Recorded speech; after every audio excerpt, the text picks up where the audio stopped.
kunci nih gamenya gitu. Dan kalau kita lihat lah Hugo Ekitike, pertama dulu kita lihat dari Liverpool ya.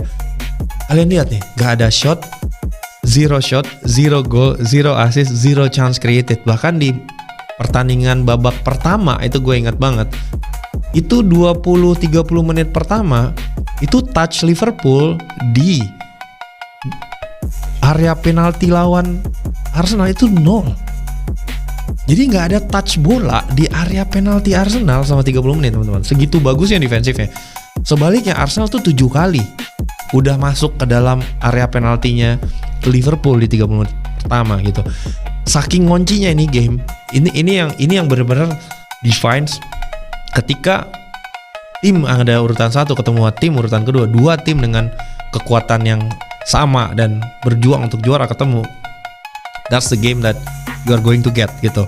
Ya, dan begitu juga dengan Victor Gyökeres. Kalau kita lihat statistiknya juga 11-12 lah sama Hugo Ekitike. 0 shots, 0 goal, 0 assist, chance created juga 0. Bedanya hanya di akurasi pas aja, mungkin karena memang sedikit lebih fluid dari sisi kerjasama antara terutama Noni Madueke di sisi kanan ya dari kemarin.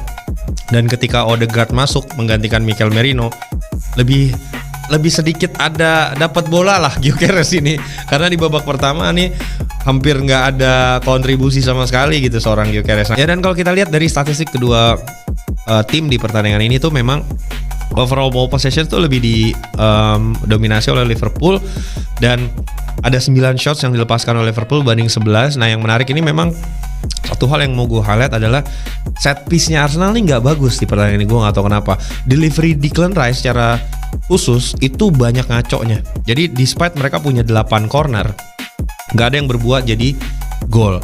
Karena kita semua tahu Arsenal kan cukup strong ya dari corner terutama.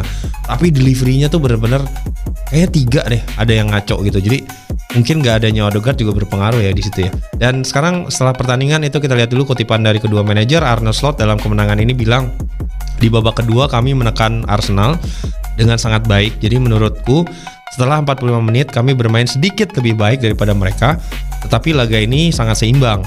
Kemudian datang moment of magic dari Szoboszlai yang menentukan kemenangan bagi kami ya, karena memang ini adalah faktor pembeda di pertandingan yang gue bilang tadi kan. Ini pertandingan kayak ngonci gitu, kayak orang dua master grand chess lagi main gitu ya, saling ngonci gitu. Dan Mikel Arteta juga menyatakan setelah pertandingan, dia bilang kami kehilangan Martin Odegaard, Kai Havertz, lalu Bukayo Saka di pekan lalu, kemudian saat ini pemanasan kembali kehilangan William Saliba gitu kan, karena baru main 4 menit ya kalau nggak salah tuh udah cedera gitu.